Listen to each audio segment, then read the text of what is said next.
সবাইকে শুভেচ্ছা। এটা আমার এই ভিডিওটা আপনারা প্রথমে দেখবেন। এই ভিডিওতে আমি দেখাবো কিভাবে আমরা ইনস্টল করব। কারণটা হচ্ছে যে আমাদের সবাইকে পুরাতন যে ভার্সনটা আছে সেই ভার্সনটা ফেলাই দিতে হবে, তারপরে নতুন ভার্সনটা ডাউনলোড করে সেট আপ করতে হবে। আর দ্বিতীয় যে সমস্যাটা হচ্ছে, এটা এখনও গুগল স্টোরে দেওয়া নাই। তো গুগল স্টোরে দিতে গেলে আমরা খুব সহজে এটা করতে পারতাম, যেহেতু দেওয়া নাই। এটা আমাদের এপিকে থেকে করতে হবে, এই জন্য একটু সময় লাগবে। তা আমি আপনাদেরকে দেখাচ্ছি। আপনারা যেভাবে সবাই তো যারা ফিল্ডে কাজ করছেন তারা তো মোবাইল ফিন্যান্সের এটা ব্যবহার করছেন। তো আপনার মোবাইল ফিন্যান্সের যে সফটওয়্যারটা আছে এটাকে চেপে ধরবেন। এই যে আমি যেভাবে ধরছি সরি, এই যে মোবাইল ফিন্যান্স আমি বাই করছি, এখন এটাকে চেপে ধরলে এখানে আনইনস্টল কথাটা আসবে। এখানে আপনারা আনইনস্টল দিয়ে দেবেন। আনইনস্টল দিয়ে দিলাম, ওকে বললাম, আনইনস্টল হয়ে গেল। এটা চলে গেল সিস্টেম থেকে।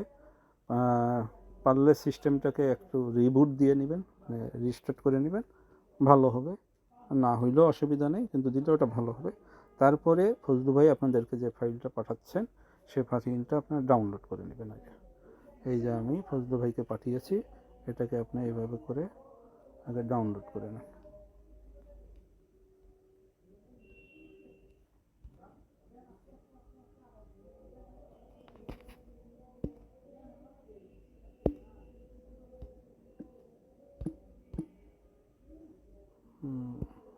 ডাউনলোড হচ্ছে, আমি আরেকটা থেকে দেখাই।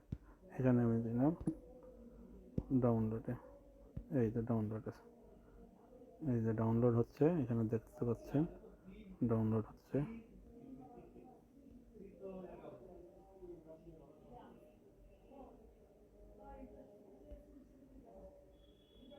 ডাউনলোড যখন হয়ে গেল, এটা আমরা কই পাই? সাধারণত কোনো কিছু ডাউনলোড হলে আমাদের ফাইল ম্যানেজারে পাই, তাই তো? আমরা এখানে ফাইল ম্যানেজারে চলে যাই।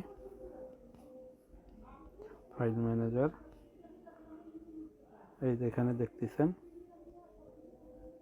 আমার এখানে চলে আসছে।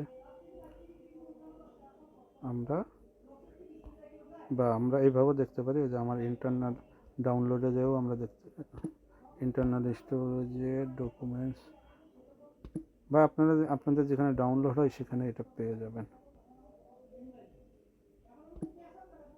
আমি আপনাকে এই যে আসলে এই এখন আর বলবে ইনস্টলের কথা, যখন আমি পেয়ে যাবেন তখন আমরা ইনস্টল, এখানে ক্লিক দিলে সেই ইনস্টল যাবে।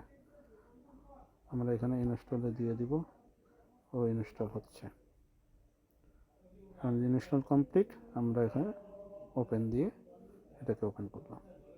আগে যেভাবেটি বলছিলাম ওইভাবেই আমি তারপরে একটু দেখাচ্ছি। ইউজার দিবেন আগে, অর্গানাইজেশন কোড সবার জন্য এটা 537। আর আপনারা সবাই নিজেদের তো ইউজারটা জানেনই, সেটা দিয়ে দিবেন। পাসওয়ার্ডটাও সেটা দিয়ে দেবেন।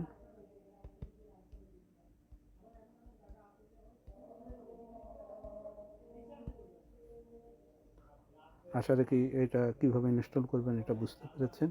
আর ডাউনলোডের কথাটা আপনারা জানেন। যদি কারো ডাউনলোডের সমস্যা হয় তাহলে ডিলিট করার মাধ্যমে আপনার যে ডাটা আছে সেটা ডিলিট করে নেবেন। আশা রাখি আপনাদের বুঝতে অসুবিধা। এরপরে ওই দুইটা ভিডিও আপনারা দেখে নেবেন। সবাই ভালো থাকবেন।